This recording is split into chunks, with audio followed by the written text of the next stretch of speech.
alunos da EJA, 10ª etapa, bem-vindos a mais uma aula do nosso itinerário formativo de aprofundamento. Estamos aqui com os componentes que formam a área de linguagens e suas tecnologias. E eu sou a professora Joyce Martins, professora de língua portuguesa, integrando essa atividade especial. E não estou sozinha, junto comigo tenho aqui o meu colega. Olá, professor! Sejam muito bem-vindos ao nosso itinerário formativo de aprofundamento da área de linguagens e suas tecnologias. Eu sou o professor Paulo Ricardo, seu professor de Educação Física, mas estou aqui para colaborar, para juntos aprendermos bastante. Vamos ver o que nós temos por objeto de conhecimento para esta aula de hoje? Bom, na aula de número 5, o nosso objeto de conhecimento são as linguagens, arte e ativismo na Amazônia. Detalhando este objeto, vamos conversar sobre termos importantes no contexto da escrita, no caso aí, citação, paráfrase e plágio. Então vamos iniciar esta aula? Vamos lá, embora pareçam termos diferentes do que a gente está habituado a ver, a gente não usa todos os dias esse tipo de linguagem, mas nós vamos juntos aprender. Sem mais delongas, vamos de aula? Vamos lá. E justamente para desmistificar, entender o que esses termos aí, que na nossa apresentação falamos para vocês, o que eles significam, vamos já começando com exemplos. Olhem só. E aí a gente trouxe até um exemplo da área das ciências da natureza, mas fiquem calmos, tá? Que é um princípio da química que diz o seguinte: na natureza, nada se cria, nada se perde, tudo se transforma. O que será que isso quer dizer, professor? Parece-me que as coisas não se desperdiçam, né? A partir de algo que já existe, a gente não desperdiça, a gente não descarta, não joga fora. A gente vai transformar, vai, quem sabe, mudar ali alguma coisa para reaproveitar. É isso mesmo, mas nós convidamos a professora de Química para nos explicar isso de uma maneira mais apropriada. Então vamos acompanhar a explicação dela. A expressão na natureza, nada se cria, tudo se transforma, é uma frase muito conhecida atribuída ao químico francês Antoine Lavoisier, que é o pai da química moderna. Essa frase, ela diz que em uma reação química, a massa total dos reagentes é igual à massa total dos produtos. Ou seja, a matéria não desaparece e nem surge do nada. Ela apenas muda de forma, se transforma. Em outras palavras, os átomos que compõem as substâncias não são destruídos e nem criados, apenas reorganizados para formar novas substâncias.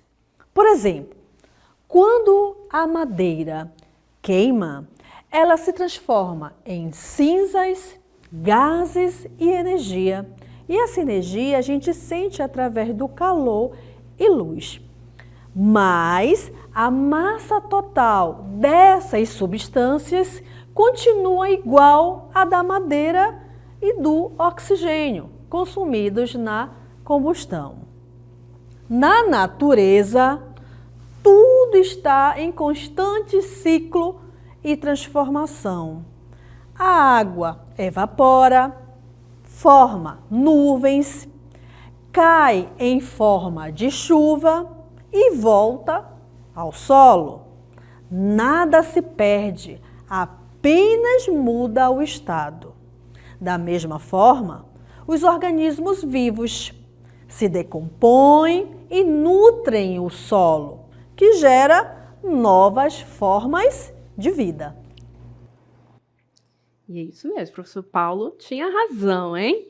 Olhem só, da mesma forma como na química, a matéria, os átomos não se perdem, eles se transformam. As ideias nos textos passam por um processo semelhante e a gente vai começar a entender sobre isso. Mas já para dar um gostinho, lembram da frase lá que a professora falou? Na natureza, nada se cria, nada se perde, tudo se transforma. Teve um importante apresentador de televisão que fez uma frase parecida, não é, professor? Exato. Chacrinha, né, grande nome da TV brasileira, trouxe essa frase que aparece pra gente: na TV nada se cria, tudo se copia. Se a gente parar para observar, algumas obras que se transformaram em filmes, apesar de perderem alguns detalhes, alguns elementos, né? No livro é contado de um jeito, no filme é contado de outro, mas se a gente parar para olhar, esse princípio é seguido lá, né? A gente extrai alguns elementos daquela obra, transforma ali para a televisão, precisa criar alguns elementos a partir daquilo que já está pronto, mas a gente percebe esse aspecto. Exato. E ele quer falar mesmo das ideias. Você pode mudar, de repente, o cenário ou o figurino, mas a ideia principal está ali. Mudou um pouquinho. Então, não foi criado do zero, não é? Então, percebam que essa coisa da ideia sendo transformada vai estar presente. E, de novo, voltamos. Isso vai acontecer com os nossos textos, tanto escritos quanto falados. Mas nessa aula vamos nos ater aos textos escritos, ok? E aí vem o nosso primeiro conceito, que é o da intertextualidade, certo, professor Paulo? Exato. Vamos acompanhar na cartela, olha só. Intertextualidade é o conceito que expressa a ocorrência da relação entre os textos.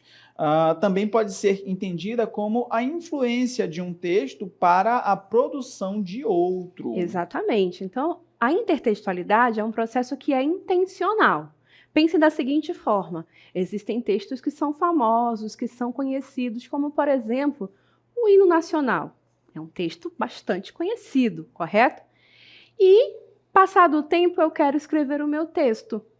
E aí, de alguma maneira, eu acabo fazendo uma referência ao hino nacional, usando algumas palavras, algumas construções ou a ideia no meu texto. E, claro, eu tenho que deixar clara a intenção desta referência. Então, eis aí a relação. Eu, intencionalmente, fiz uma referência a um texto que já existe antes do meu.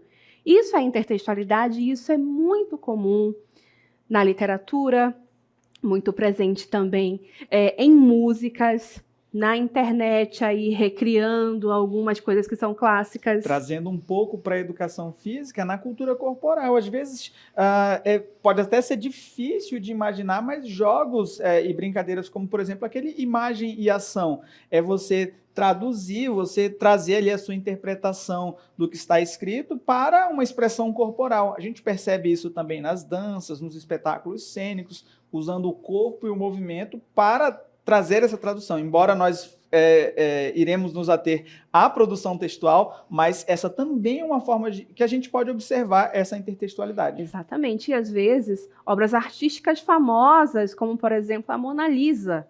Existem várias releituras da Mona Lisa em quadrinhos, mudando um pouco a personagem principal, mas fica claro quando você olha para as releituras que houve ali um processo de fazer referência ao quadro original. Então, isso é o intertexto. Não é por acaso, é intencional.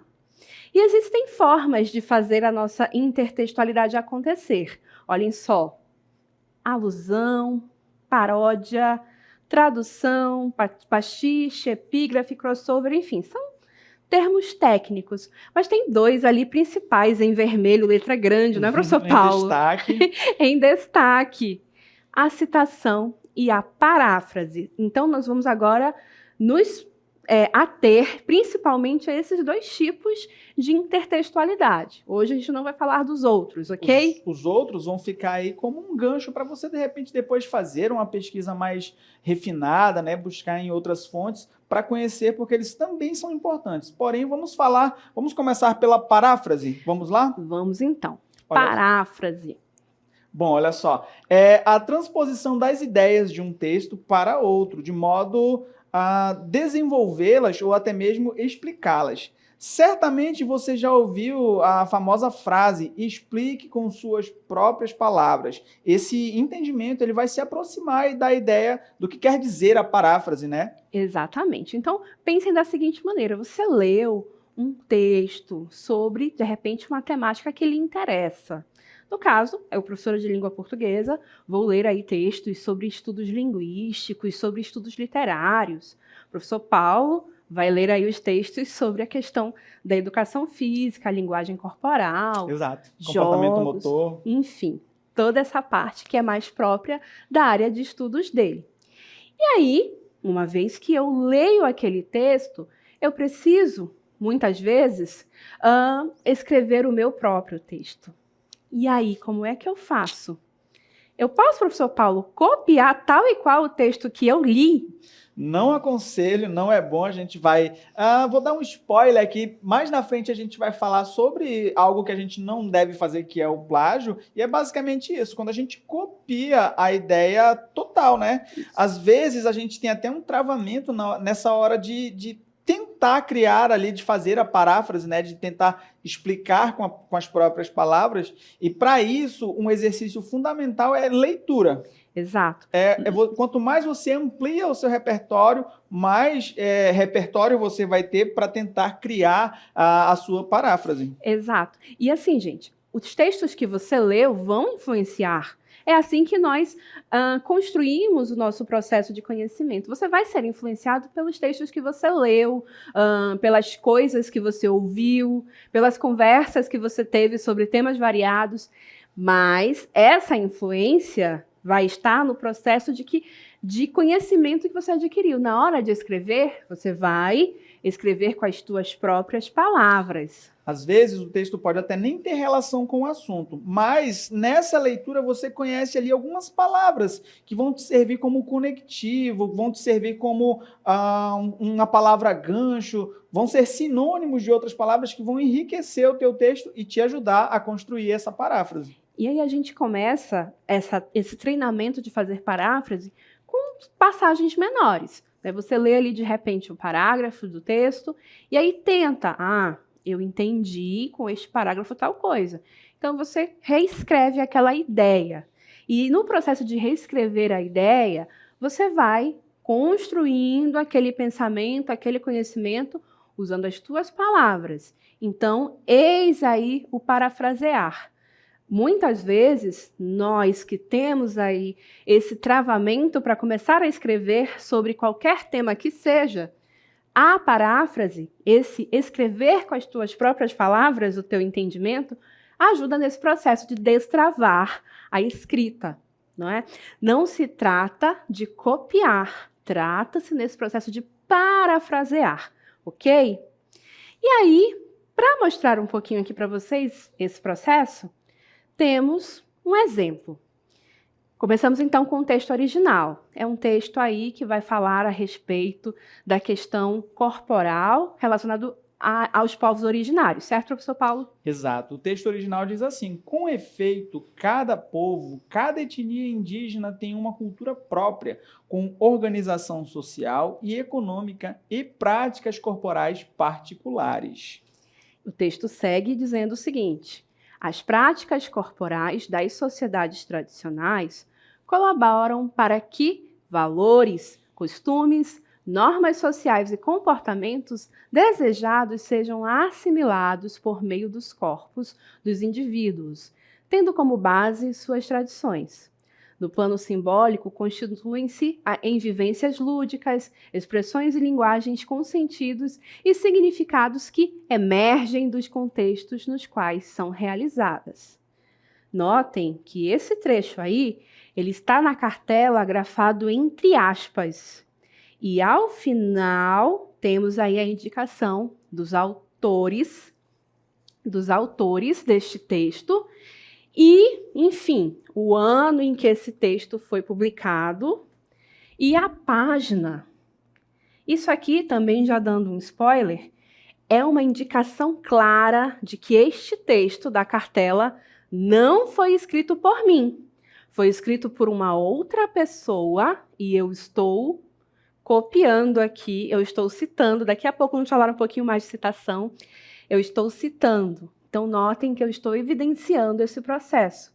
Esse texto não é meu, esse texto é de outra pessoa. Essa é a marca textual da citação. Daqui a pouco a gente vai falar um pouquinho mais sobre isto. Reparem que a gente tem um texto demasiadamente longo aqui, né? Ele é um pouquinho grande. E aí eu já deixo aqui, eu reforço dicas que vocês talvez podem ter ouvido em qualquer outro lugar, em qualquer outra aula, de repente. Quando vocês forem ler um texto longo, um enunciado de uma questão, tentem exercitar sempre, né? Eu preciso construir uma paráfrase, criar aqui um texto com as minhas próprias palavras. Como que eu vou fazer isso? Quando você chegar lá no final do texto, talvez você não lembre do começo. Então, cria o hábito de sempre grifar aqui os pontos mais importantes, né, do texto, os elementos que você consegue identificar, assim, poxa, eu acho que isso aqui é importante. Ou pelo menos isso aqui vai me ajudar na hora que eu for construir a minha paráfrase. E sempre atentos no caso dos autores, né? A gente já tem aqui, a gente vai falar da citação daqui a pouco, mas a gente tem aqui uma atualização já das normas que traz aqui, vou colocar como se fosse o endereço, indicando exatamente de onde que eu tirei, validando aí esse recurso e dizendo que ela não é minha, dando o endereço exato de onde eu retirei esse texto. E como o professor Paulo falou, você vai destacando esses elementos, e aí se há um termo ali pelo meio que você desconhece o significado, é bom buscar aí o dicionário, há muitos dicionários online hoje em dia, e aí nesse processo você vai construir no sentido, este termo significa tal coisa, e aí você vai então construindo esse processo de entender a ideia do original para poder construir a paráfrase, que é o texto com as tuas palavras, certo?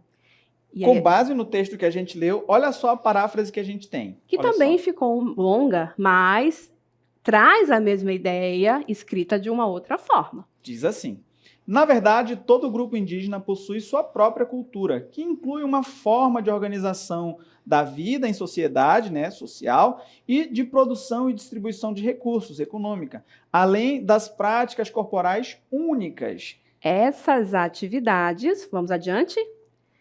Essas atividades físicas ou corporais tradicionais têm um papel importante. Elas ajudam as pessoas a internalizarem, ou seja, a aprender e assimilar os valores, costumes, regras e atitudes esperadas pelo grupo. Tudo isso é transmitido e vivenciado pelos indivíduos através de seus corpos, sempre respeitando suas tradições. Em um sentido mais profundo e simbólico, essas práticas são mais do que simples exercícios. Elas são experiências divertidas, lúdicas, formas de expressão e linguagens que ganham sentido e significados específicos, dependendo do contexto cultural em que são realizadas.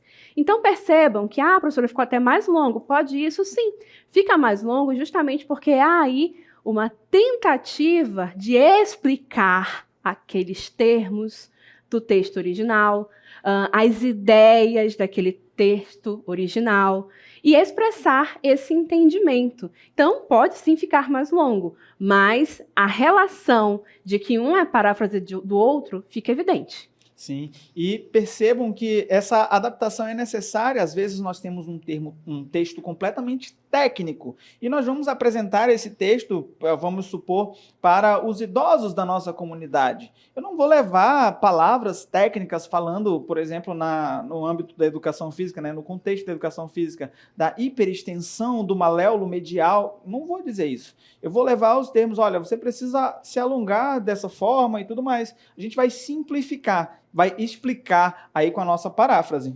Exato. Então, paráfrase é o quê? É escrever, reescrever uma ideia usando o nosso entendimento e as nossas próprias palavras. Agora, quando vocês pensarem nessa frase, lembrem-se disso. A partir de agora, né, EJA, aqui no ensino médio, vamos começar a empregar o termo paráfrase, né, que aí você demonstra que está avançando na sua construção de conhecimento.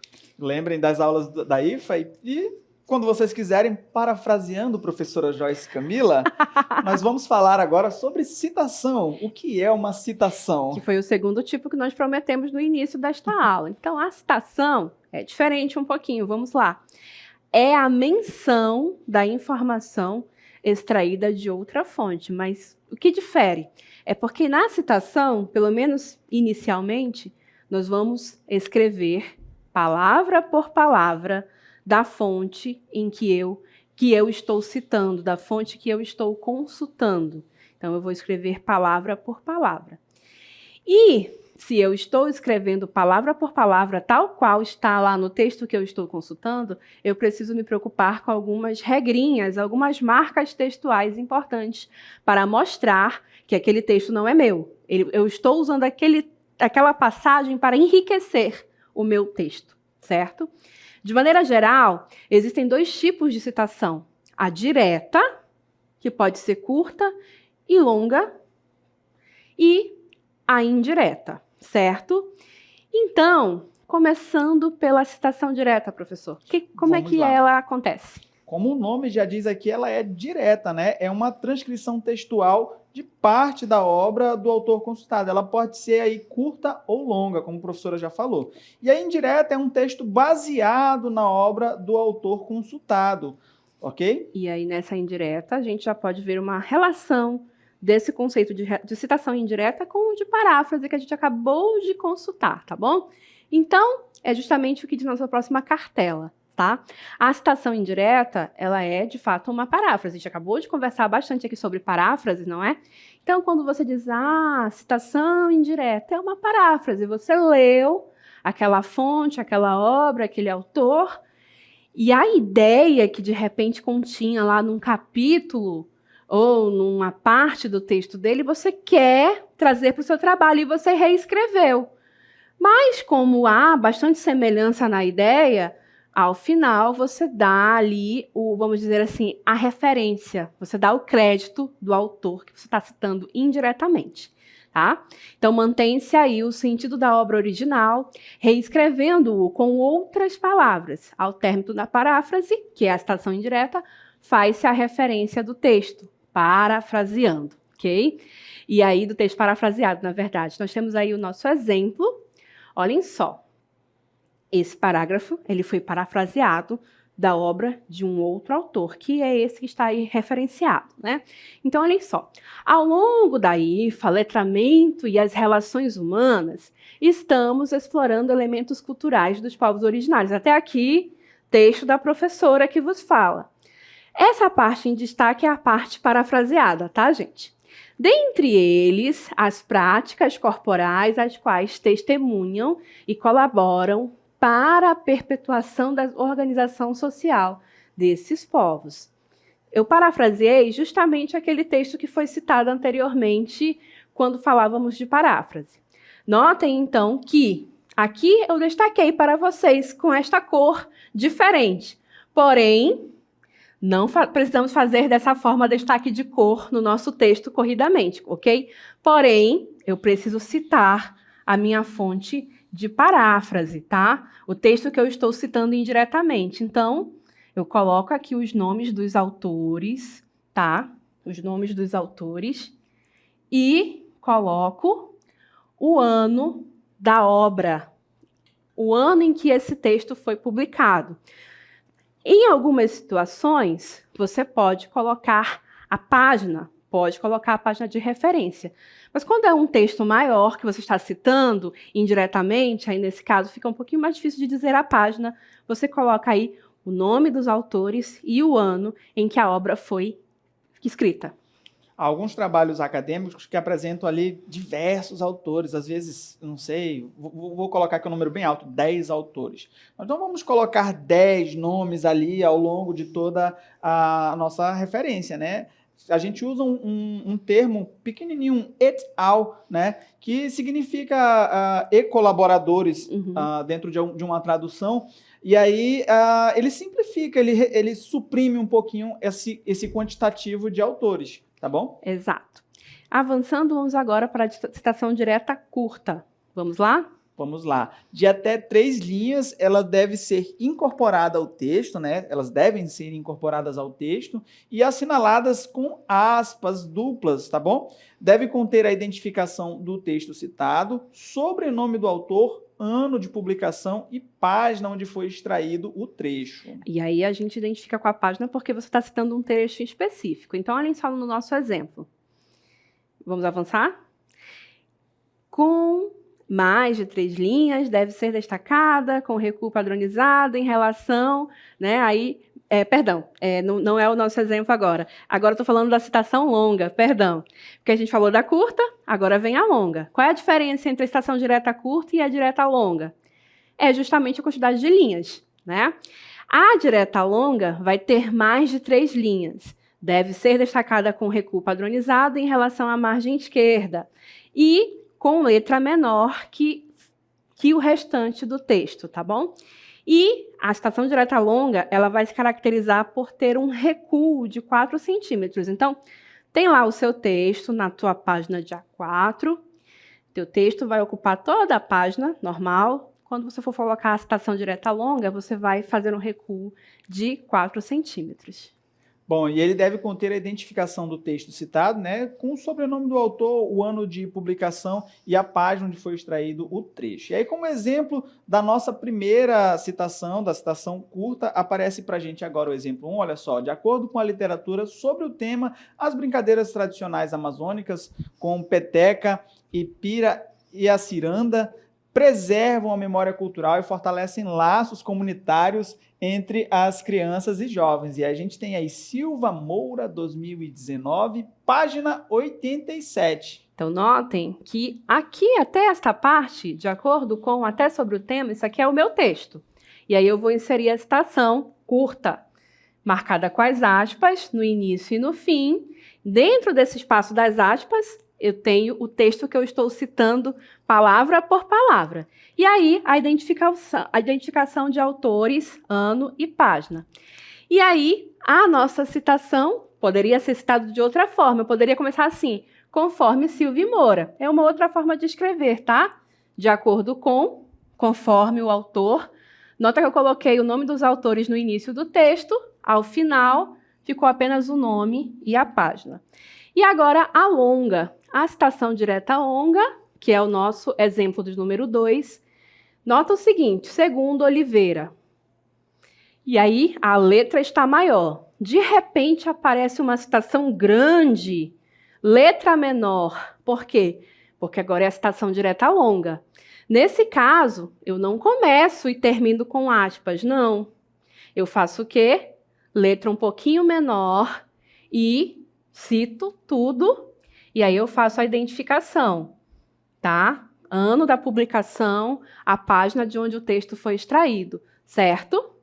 E aí, indo adiante, temos aqui a questão da construção das referências. Porque, né, quando eu escrevo um texto mais longo, eu cito muitos textos que eu consulto, não é, professor? E aí, Exato. Como é que a gente constrói isso?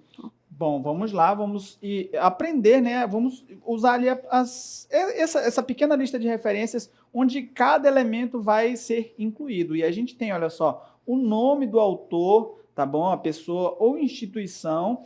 A gente vai utilizar ordem alfabética, percebam que a gente começa ali do A, o B e o F. A gente vai ter outros elementos também, a cartela mostra adiante, né? O título do trabalho.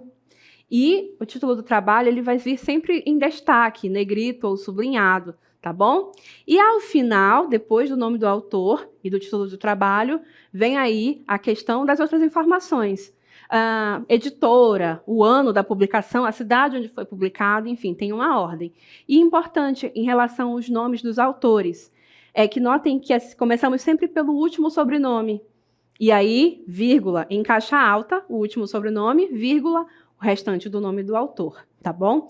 Essa é uma informação importante.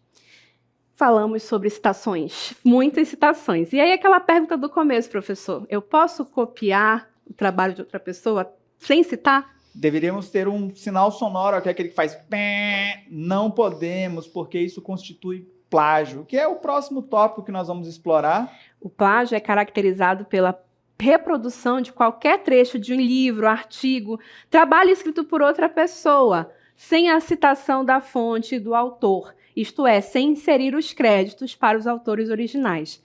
É ruim quando isso acontece. Exato. E é importante frisar que realizar o plágio é crime, pois fere a propriedade intelectual, assim como os direitos autorais dos criadores da obra original. E aí a gente tem essa lei que, se vocês quiserem, podem escanear para depois dar uma verificada em tudo que ela fala ali nos escritos dela, né? Ai, professora, mas é porque às vezes a professora passa uma pesquisa, eu não sei o que escrever, eu não sei como consultar. Você vai fazer a paráfrase, tá? Porque, gente, imaginem, professor Paulo, que é professor de educação física, ele cria ali uma sequência de exercícios bacana para ajudar você a ficar com os músculos bem definidos. Aí uma pessoa vem, copia o trabalho dele e publica como se fosse dessa pessoa e não cita o professor Paulo. Isso é bom? Não é. Desconsidera a produção dele e, além disso, é plágio.